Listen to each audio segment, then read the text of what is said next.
Hey guys, welcome to Gifted Citizen. Today we're gonna have a friendly contest here, soccer match, Mexico versus US. Thanks for having me, Daniel. Yeah, no, we're really happy to have you here at Puebla, here at CDI. So Phil has a great idea, and I'm assuming he's gonna be talking about his idea, and he's gonna get really focused on what he wants to say. So that's why I'm challenging him, because he's not gonna have his 5 senses on the game, and that way I'll be able to win. So that's my strategy, guys. So tell us a little bit before we start, before I throw the ball. How does Tembo came about? Sure. So the team and I have lived in slums around the world, from developing nations, Chile, Argentina, Haiti, Hong Kong, Nigeria, Kenya, and we have seen initiatives donate food, water, housing, healthcare, and to us it was putting a Band-Aid on the problem. It was giving the man a fish rather than teaching him how to fish. Yeah, like the famous old proverb, right? Proverb. So we said, why not educate these people to solve their own problems? Yeah. Seems like a much more sustainable approach. And why not start with the earliest age possible, 0 to 6 years old, which is the most imperative for brain development. Once we decided on education and the age group, we asked ourselves, where should we start? And we found there's more 0 to 6-year-old children living in sub-Saharan Africa than anywhere else in the world. So you're telling me there's more children there than anywhere else in the world? Anywhere else in the world. So it became a no-brainer for us to begin there. But we asked ourselves, how are we going to get a curriculum to educate children all the way in Africa? That's hard. That's really tough. I mean, you're going to put schools, or you're going to bring teachers? I mean... So the typical approach is build schools, provide educational products like toys, or provide storybooks. But we took a different approach. We found that sub-Saharan Africa is the fastest growing phone market in the world. So the problem is they use feature phones, not smartphones. So that's why we chose to educate children with SMS text messages rather than building a mobile app. Wow, that's interesting. How are you gonna bring about the education through SMS? I mean, usually I get some, different kind of messages through my SMS. So how it works, great question. We send one activity per day to a home educator. The home educator goes into the home, teaches the parent through role play, and then the parent teaches the child.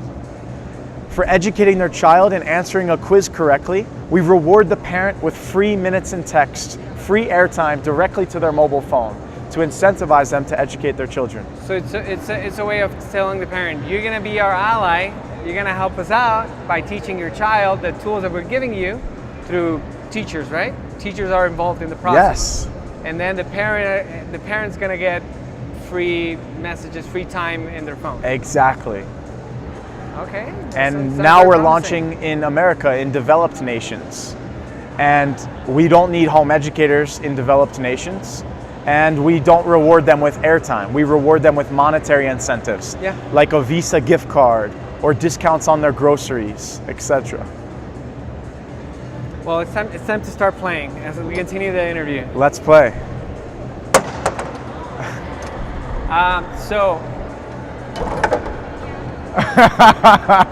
I caught you off guard, Daniel. This is how you play the game. I was thinking about my question, and he noticed how distracted I was. Okay, well, Team USA is winning right now, but hopefully hopefully Mexico will get back in track. So, why that? How did you start it to develop the name of Tembo? Why Tembo? Sure. Why the elephant? Is it because of? Were you inspired by the movie Dumbo from Disney? What happened? So Tembo, distracted again. Excellent. So Tembo means elephant in Swahili. And the reason we chose an elephant to represent our social enterprise is because elephants are known for being very compassionate mothers in the animal kingdom. And our education focuses on the mothers of the children. Okay. So we felt like it was a good symbol for our company. That's very nice. That sounds very, very inspiring. How did you came about onto, what's your story? How did you became a social entrepreneur? How did you find your call? Because there's a lot of people that are watching this and they're thinking, okay, well, maybe, luck for him, but I don't have the contacts to do this. I don't have the environment. Sure. But they have the idea, they have the passion. So what can you tell all the folks? Sure. You can tell to camera as I play and I He's good at distractions. So I started as a pre-med student. I was studying medicine in my undergrad career. Yeah. And I worked for the New York Yankees team physician. And Really? while I was working, yes. With the Yankees. With the Yankees. Damn. And while I was working for the team physician, I applied for a TV show in America called Shark Tank. Yeah. And I became we have it in Mexico too now. Yes. As well. I became a finalist for season 4. Really? And it was for a mobile fitness app company that I created. We ended up dissolving the business. Go! 2-1. Yeah, USA. 2-1. It's Tembo. it's very interesting, man. Since you started talking about the Yankees, I was like, okay, I gotta focus on the story now. So medicine. Once I applied for Shark Tank and I became a finalist, entrepreneurship was my new focus. I said, forget medicine, I want business. Yeah. So I applied for my MBA and Masters of Science in Marketing. I have my graduate degree, 2 degrees in business, and I quit the Yankees. My mother was like, who the heck quits the New York Yankees? Nobody quits the Yankees, man. She was so upset. She still is upset. I said, Mom, I'm going to be a social entrepreneur. I'm going to change the world. Yeah. Trust me. She thought it was too risky, of course, but I did it. And while I was getting my degrees, I started a fitness company. And I was making good money to pay my way through grad school. However, I wasn't fulfilled. I didn't feel like I was truly making an impact that was going to fulfill my destiny.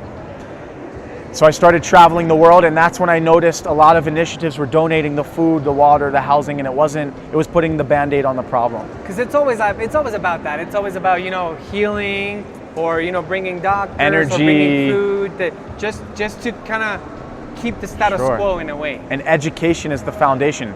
As Nelson Mandela said, education is the most powerful weapon to change the world. And we need that more now than ever before. Yeah.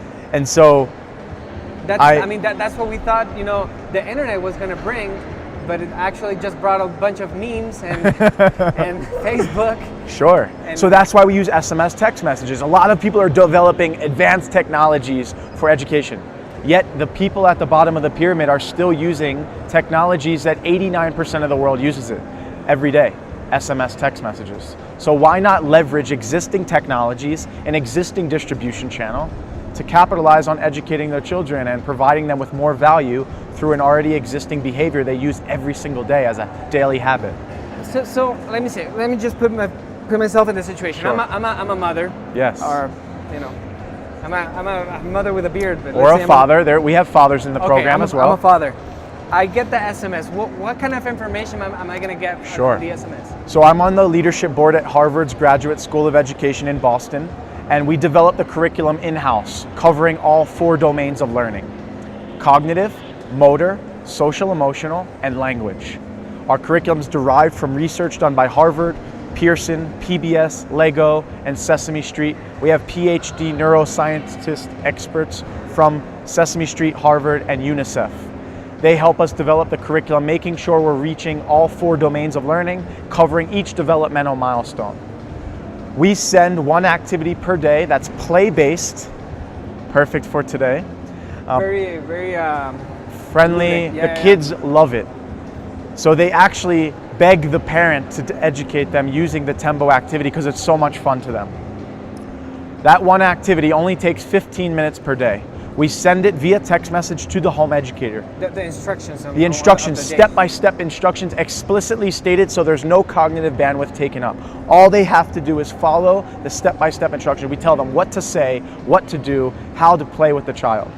There's no variability. An example you can give me of Sure. one of them? So an example. If I receive the information. Yeah. Sure. An example of an activity may have the child dictate to you the parts of the body. So he says, "Little Michael, tell me where your eyes are." He says, "These are my eyes." "Where is your nose?" "This is my nose." "Where's your ears?" "These are my ears." To us, may seem like such a simple activity. For a 3-year-old boy, that's a huge developmental milestone teaching gross and fine motor skills, spatial perception, cognitive awareness. We also teach object permanence, all the psychological developmental milestones that a child needs to reach from prenatal at week 13 in the mother's womb all the way to 6 years of age. Because they say, right, from 0 to 6, that's where you get all the that's where you can either get ahead in life or stay behind. It is the most imperative for brain development. The malleability of the brain changes more dramatically from 0 to 8 months of a child's life than any other time in a human brain's history, in a human brain's life. And this curriculum is used, this is the highest quality curriculum, not just in developing nations, but even in America. So we use a top quality curriculum for American children that we're providing for those in developing nations, those in slums at the bottom of the pyramid that have never had access to a quality of a curriculum like this before. And the reason why is because we found the 3 major problems in developing nations for parents is the lack of quality, lack of accessibility, and lack of affordability.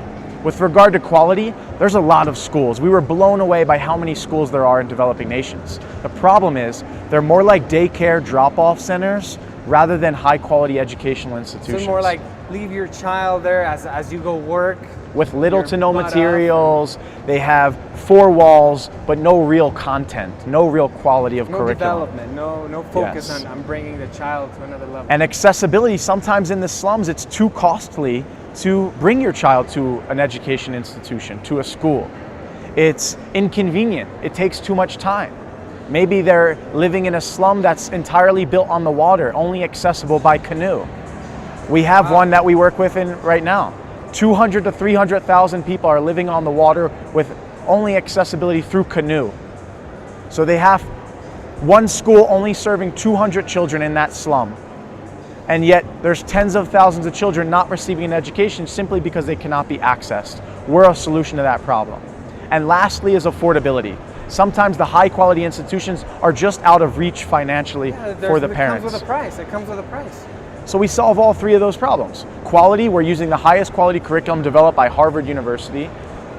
Accessibility, we're bringing the education to their phone, which everyone has a mobile phone in the slums. And with affordability, we partner with telecoms to use their existing distribution channel, which reduces our operating costs, decreasing prices, making it more affordable for the parents. We make sure it's always less than 10% of the monthly income of the parent, but on average, it's less than 5% of their monthly income. Very affordable for them. That sounds amazing, and I'm sure a lot of parents will have the goodwill of doing this. Now, this is just throwing a question out there. Please do. How are you gonna deal with some parents or some guardians that might not be that honest, and they say they're teaching the child, and then they're gonna get the minutes in their phone, and the child's gonna be left behind? Great question. So we have compliance measures to ensure they're educating their child. Every single day we send a compliance quiz to the parent. They would not be able to answer the quiz correctly unless they perform the activity with their child. In addition, we have partnered with Save the Children, the world's largest children's foundation. They perform 24-point assessments pre and post curriculum to ensure that the child's actually improving their academic performance. As far as proving our social impact metrics, we measure it using Acumen Lean Data Toolkit, performing metrics on our own measurable impact to make sure that we're operating the most efficiently and effectively as a business, not just academically. Well, it seems like you're applying the social activism, and you're also applying the marketing and the business model, and you have everything figured out. I'm really excited to listen to your perspective and your business model. It sounds amazing. And here's the best part. When we first went to expand our product into Africa and our service in Africa, we had the assumption that parents at the bottom of the pyramid couldn't afford this. So we were going to completely subsidize the curriculum, completely offer it for free. But when we arrived, those in Nigeria, the home educator said, "Free? You're going to give this away for free?" I don't know how it is in the USA, but here in Nigeria, people don't respect nor appreciate anything they get for free, and they're going to look at the curriculum as low quality. So that's when we did a price differentiation analysis on the slums we were operating in to determine a price point where they would have a financial investment in the game, some skin in the game, to ensure that they valued the service that we were providing and looked at our curriculum as high quality. I think the guy was right. I mean, usually you can get a really good quality coffee, and if I give it to you for free, and if there's not a nice labeling and there's not some nice presentation, you would think this is just garbage. And you don't value it as much. Usually, when you add a value, you start a value to a product, Yes. then they think they'll know, okay, this is worth something because they're not giving it to me for free. And that's how we're providing value in the developed world. When we arrived back to USA, the most common question we received was, when can you bring this here for our own children? And we're thinking, come on, it's America, of course they have something. Well, we looked at the competitive landscape. There's nothing offered for what we're providing, so we have first mover advantage. We met with a dad from Goldman Sachs. Yeah. He said, Phil, I have a 2-year-old daughter, and there's so many education apps out there, so many free resources to educate my daughter, and I don't download any of it. There's so many apps, it's overwhelming.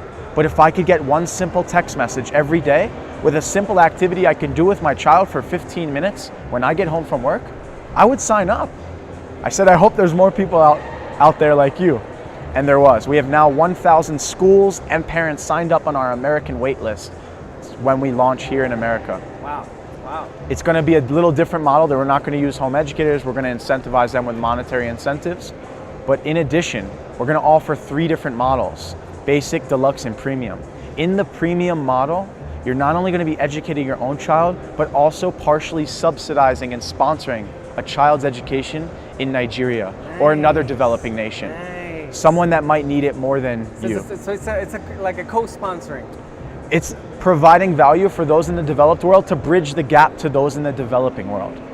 Bringing them together and globalizing Through education. through education.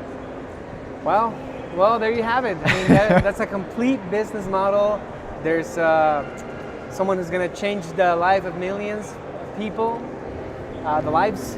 And well, I got one more life left. Let's see who wins the last round. And so check out, before we play again, check out his, well, I'll say as we play. Check out his social media. Check out the company's webpage coming in the program, and on the bottom of the screen. And Go! It's a great ending to this. yeah, for you. All right, guys. Well, stay tuned. Gifted Citizens, CDI. We'll be back for more. Congratulations, Phil. Thanks so much, Daniel. Thank you, CDI.